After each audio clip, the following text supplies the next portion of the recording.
Chapter 21. A Clear Goal. Many of the possible reasons that people can get so into Buddhism in every way except clear, well-defined, focused, and precise practice are directly related to not having a clear goal. If you have no clear idea of what you want or why you are doing something, then the results are likely to be just as murky, vague, and fragmented. Why are you doing all of this? This is a very important question.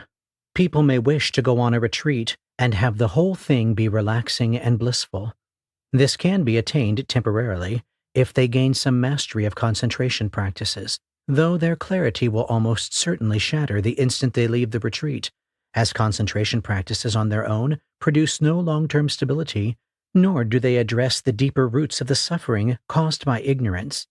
However, they may think that they wish to get enlightened by doing insight practices, which involve hard work and a clear, unanesthetized examination of suffering.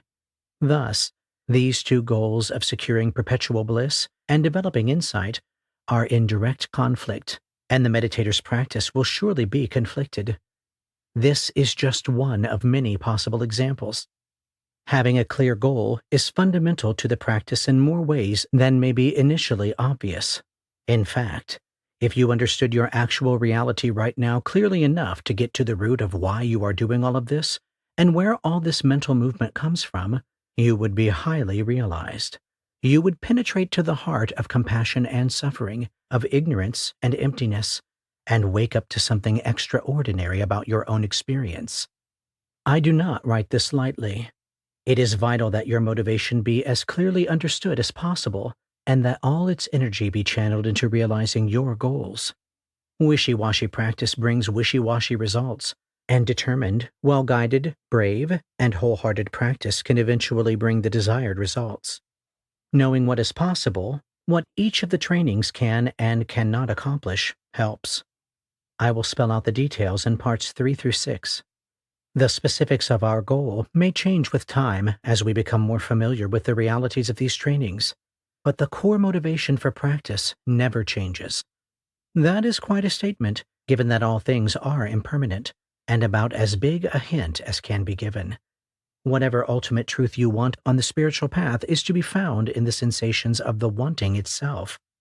Thus, don't look out there except to find wise guidance about how to look in here. For what you are looking for is nearer than near. It is in the looking, it is in the motivation, it is in the suffering, which is why this was the first noble truth that the Buddha taught. He went right for the heart of the problem. It is in the question itself, which is why koan training can work. The experience of the sensations of the question contains the answer to the content of the question. It is in the love that drives our every wish for happiness. Strangely, the process of creating the illusory sense of a self arises out of compassion, but it is a confused compassion, which is grasping. This may sound odd, but it's as if there were an eddy in perception that befuddled empty compassion, which might be conceptualized for the moment as an intrinsic functional aspect of things. Thus, somehow it seems that there is something to defend, some self apart from it all, that must be protected. Due to confused compassion, barriers and defense mechanisms continue to be erected to defend this territory, this illusion of a separate self. Spiritual practices are designed to systematically debunk this illusion and penetrate these barriers by providing clarity. Whereas all the traditions can easily contribute to and further the barriers, becoming cultures to defend, knowledge to assume as self or owned by self, and so on. It is as if reality got caught in an unfortunate loop, and this is what we have to work with, as this loop of illusory duality thinks it is us. The natural tendency given our lack of clarity is to continue to defend the self out of distorted compassion and a lack of understanding that there never was such a self to defend. This defense is the process of identification. If we identify as X, we must defend that shifting X against some shifting Y. As the identification falls away, space opens and integrates. Interestingly enough, all of the phenomena that make up this process, that is, all the defilements, are themselves empty, intrinsically luminous, and non-dual. though they seem otherwise by their own contrivance due to distorted perception. Luminosity is a term sometimes used in this context to point to the experiential fact that sensations contain the light of their own awareness within them where they are. Slippery teachings, such as "you are already enlightened, but you have yet to realize it," point to this. See Moon in a Dewdrop, Writings of Zen Master Dogen, edited by Katsuaki Tanahashi, for a particularly profound discussion of this dangerous point of view, a teaching best counterbalanced by useful Zen teachings such as, "Don't just sit there like an idiot." Thus, realization is not something created or acquired, but instead is discovered or unveiled as being an intrinsic aspect of phenomena. With enough stability and clarity, concentration and insight, this natural, compassionate process of manifestation can begin to function more skillfully, as it now has better information to go on, and can begin to see that creating the illusion of a separate, unchanging self was not at all helpful, though it seemed to be. At this point, it will then let go of the illusion it has been perpetuating and return to understanding its natural state, which is freedom and non-duality. This is something that cannot be accomplished by an act of will alone, though in relative terms, the setup and conditions for awakening often seem to have been created by what, in the unawakened state, appear to have been many acts of will. Awakening arises only when the level of basic sensate clarity is developed enough, which usually takes lots of work and the heart accepting enough of things as they are. We might say that grace favors the well-trained mind. The pronounced tenaciousness of this process of defending an illusory and arbitrary self demonstrates clearly just how much confused compassion and how much delusion there is in this. Work at perceiving your sensate world clearly, so that the knot may begin to untie itself. I include all of this in the section called "A Clear Goal" because the very sense of a drive to find something is the thing it is seeking. The motivation is looking for itself. In those sensations is something very powerful and amazing if they are clearly comprehended. However, to see this, a shift must happen, in which the drive becomes driven to understand the sensations of that drive itself, rather than looking to future sensations for satisfaction and understanding. As straightforward as that sounds, it is a completely unintuitive thing to do, and this is one reason that meditation practices can seem so awkward at times. However, the fact that the drive or the goal contains its own solution is the reason there is such relentless emphasis on being present to what is happening now. If we can get this drive to just chill on its past and future fixation, insight is close at hand. Aspects of this drive are patterns of sensations such as those that make up wondering, frustration, investigation, effort, suffering, expectation, anticipation, analysis, trying to game the system, trying to force insights, mapping, practicing, and the like. Thus, if you feel frustrated that your practice has not been as energized or as clear as you wish it to be, first, sit with the sensations of the urgency of that wish, with the fullness of that frustration, with the fullness of your fears, your hopes, with the fullness of that suffering and compassion, as clearly and bravely as you possibly can, until you understand them to their very depths as they are. Channel all this energy into clear, precise, kind, and focused living and practice. Since this whole book is clearly goal-oriented, I thought that it would be appropriate to add guidelines about formulating specific goals and working towards mastery that can help reduce the problems that poorly conceived goals can cause. Goals tend to involve a heavy future component. That future component, poorly related to, can fry insight practitioners. The trick is to add a component that relates to the here and now as well. For instance, we could wish to become awakened. This is a purely future-oriented goal. We could also wish to understand the true nature of the sensations that make up our world so clearly that we become awakened. This adds a present component and makes the whole enterprise much more reasonable and workable. We could simply wish to understand deeply the true nature of the sensations that make up our world as they naturally arise and vanish in that practice session or throughout that day. This is a very immediate and present-oriented goal, and a very fine one indeed. It is also method-oriented rather than result-oriented. This is the mark of a good goal. Similarly, we could try to be kind, honest, or generous that hour or that day, try to appreciate interdependence that day, or try to stay very concentrated on some object for that practice session. These present and method-oriented goals are the foundation upon which great practice is based. Purely future-oriented goals are at best mostly worthless, and at worst very dangerous. Wishing to become awakened or more awakened is only helpful if it leads us to live in the present as it is. The same goes for training in morality and concentration, as articulated in Part 1. An old Dharma friend of mine once forgot these basic rules of goal-oriented practice and strived with great energy for months to attain a goal that had nothing to do with the reality that he was experiencing at that time. The results were disastrous, and decades later, the dark consequences of his error ring on. The best consequence of which was providing a striking example of why purely future-oriented practice is a terrible idea. Don't get burned by the shadow side of goal-oriented practice.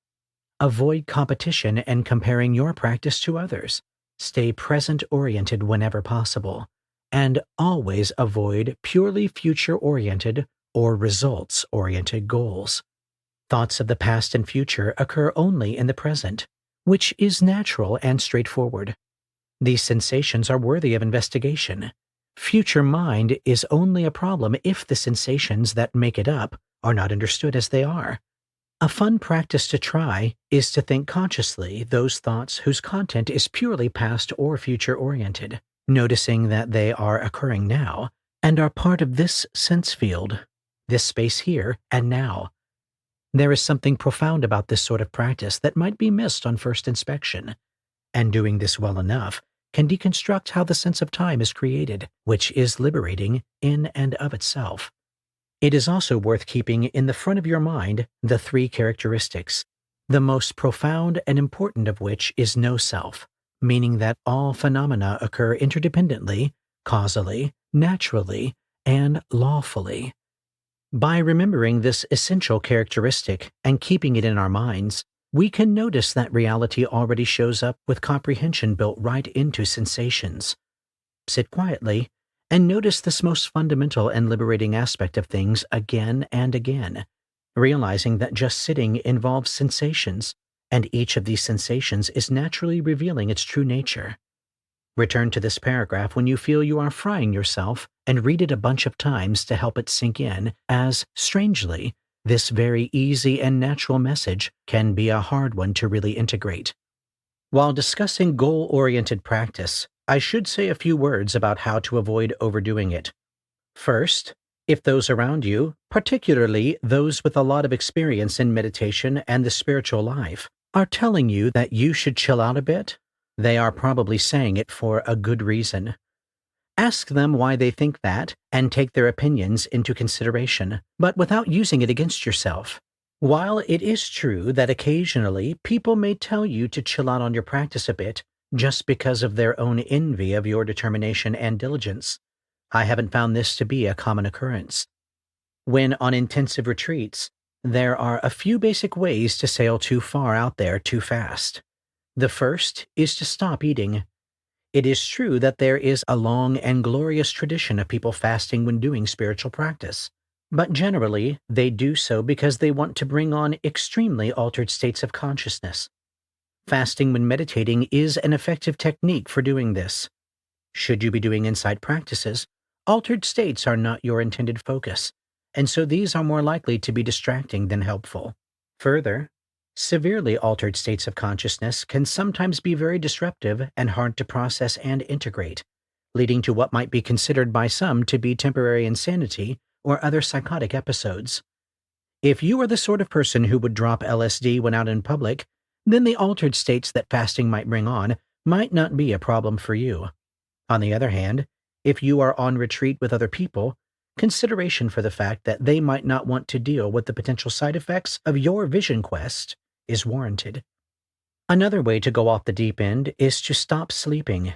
Sleep deprivation eventually leads to very altered states of consciousness and visionary experiences. The exact same considerations that come into play with not eating apply here as well. While it may be true that, when doing intensive practice, the need for sleep may go down to perhaps 4 to 6 hours or less at a time, try to get at least some sleep every night. I would strongly advise against going more than 48 hours without sleep while doing intensive practice, or most other things for that matter. Some people are such macho meditators that they will try to sit for very long periods of time, say 10 to 24 hours. While this might seem like a brave thing to do, a real tribute to our determination, I don't see the point. I have managed to make very rapid progress when on intensive retreats where the longest sit I did was about 4 hours, and most were less than 90 minutes. However, if we sit long enough and really push the investigation with heroic effort, we can get into states of consciousness that are quite volatile. It can be very difficult to get grounded again and integrate what comes out of that sort of extreme practice. We might assume that if we dial back the power after the trouble starts, that the excessive and imbalanced energy might rapidly drain out of our practice. But this is not always the case, at least in the short term, so don't count on it. Again, out of consideration for your mind and body, as well as for those around you on retreat who may not want to deal with your potential inability to integrate and control the volatile energy that can be unleashed from that sort of practice, consider moderation in sitting. Lastly, there are some who will try to mix mind-altering substances and meditation. This can seem like an easy and fast path. In fact, there are many traditions that use substances as an integral part of their path. I must also admit that a non-trivial member of my meditation co-adventurers and teachers got into meditation or spirituality more generally due to experiences with entheogens. However, there are many strong warnings against doing this at all, or against doing so without the guidance of those who really know what they are doing, such as seasoned traditional shamans, who can help keep you safe and recognize the many experiences that can occur and how to handle them. It's important, in addition to being properly guided or supported, to experiment in a safe setting and without dangerous elements nearby, such as weapons or cliffs. Many of these substances are also illegal in various countries, so make your own choices wisely. Given that there is some significant overlap between those who use entheogens and those who get into deep meditation, I have gotten to hear many reports from people of the effects of various entheogens on meditation practice and life in general, and the results are all over the place, from profound heart openings to those who, years later, were still trying to put their shattered minds and hearts back together, and everything in between. Correlating the effects of the entheogens and the results of meditation practices is not always easy, and the degree to which the maps I will later describe fit with the effects people describe from entheogens is hotly debated. I know people who claim to have dropped literally hundreds of hits of acid over their lifetimes who clearly don't have any profound insights to show for it. But I must also admit that I have a few friends who did get some useful low to mid-level insights from doing similar substances. This demonstrates that whether substances will expedite or yield insights is highly unpredictable. So don't for an instant take this as my recommending that you do any such things. You are presumably an adult, and any decision to do anything rests totally on you. As a good friend with extensive personal experience with the heavy end of hallucinogens once said, doing hallucinogens is like trying to fix a Swiss watch with a sledgehammer. The website Arrowwood is a resource for reports of the effects of various substances, and the book Secret Drugs of Buddhism by Mike Crowley is a scholarly treatise on the subject. I have found that simply doing insight or concentration practices consistently and well can quickly produce altered states and strange experiences that have taken me to the very brink of what I could skillfully handle, and sometimes beyond. Further, there are reasons to learn to see things from different perspectives on our own power, so that these may become part of who and what we are, rather than some transient side effect brought on by tinkering with our neurochemistry. In short, those on the path of heroic effort can easily get sidetracked into various ritualistic displays or other extreme methods and practices that seem like heroic effort. Heroic effort on the insight path means heroic investigation of the three characteristics of the sensations that make up our experience, whatever they may be. Thus, my advice when on an insight meditation retreat is to power the investigation skillfully all day long, whether you are sitting, walking, reclining, standing, eating, washing, etc., until you get stable enough to realize that reality is happening on its own and just gently be with that. Take care of your body, particularly your knees and back. While some students of Buddhism can fixate on the loathsomeness of the body, it is the vehicle we ride to awakening, so care for it appropriately. As spending years working in emergency departments has taught me, by showing me both what people who live long, happy lives do, and also what happens when people do otherwise, your best hope for good physical outcomes results from putting good, nourishing things in your mouth in moderate quantities, avoiding putting bad things in your mouth, exercising in non-damaging ways, driving safely, getting enough sleep, reducing stress, having a good attitude about life, having meaningful things to do with your time, and having good social support.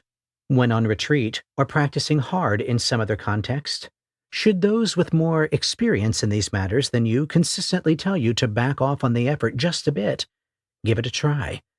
I have occasionally stubbornly done otherwise and sorely regretted it.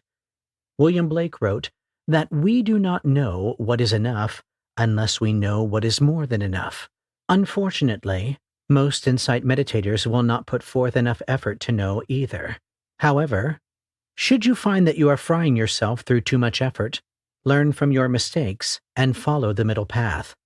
Should you find yourself way out there in crazy land and unable to figure out how to get back to balance despite the skillful help of good teachers, seriously consider relying on standard medical psychiatric services and treatments for support. Remember back in the foreword and warning when I said that some people would unfortunately ignore the various paragraphs that tell them to avoid frying themselves? These are some of those paragraphs. There will be many more specific details about mental illness and adverse practice side effects later to help flesh out the points made here. The last point about having a clear goal I make reluctantly, as I am afraid that I will justify the very thing I wish to speak out against. Here goes. I heard someone speculating that Zen might have developed as being very austere, strict, and drab because of how colorful and unstable Japan was during its development. And likewise, the Tibetan tradition was very colorful and complex because much of the landscape of Tibet was so alienating and bleak. Burmese Buddhism might be so extremely technical, goal-oriented, straightforward, empowering, and efficient because their country is such a chaotic mess politically. Perhaps in just this way, those of us in Europe and North America have some of the most goal-oriented, workaholic cultures in the world, and yet tend towards the least goal-oriented, least practical, and least effective take on Buddhism I have found anywhere. It's an unfortunate shadow side of our culture that many of us can barely tolerate one more goal to attain, one more hoop to jump through, one more exam to pass, one more certification or degree to obtain, one more SUV to buy. Perhaps we are crafting a Buddhism in which we don't have to ever accomplish anything to find a refuge from our extremely neurotic and short-sighted fixation on achievement as driven by prevailing social norms. This might explain why we often fixate on teachings such as effortless effort, there is nothing to attain, and postponing enlightenment through a mistaken understanding of the Bodhisattva vow. Believe me, as someone with 2 graduate degrees who is actively involved in a profession that requires what feels like constant reading, recertification, and training, I am often sick and tired of the whole achievement trip as well. On the other hand, I have found that goal-oriented practice combined with good instruction and a few good conceptual frameworks is largely unstoppable barring extreme circumstances. Thus, if you are sick of goals to the point that you can't make any room for those that will soon follow, Strip down your daily life to make room for the drive to master the states and stages of the path. Take more vacations, back off the career climbing a little, and make time to really bust out some serious meditative accomplishments. The Buddha was known for saying that there is nothing so valuable in this world as mastering the Dharma. I could not agree more.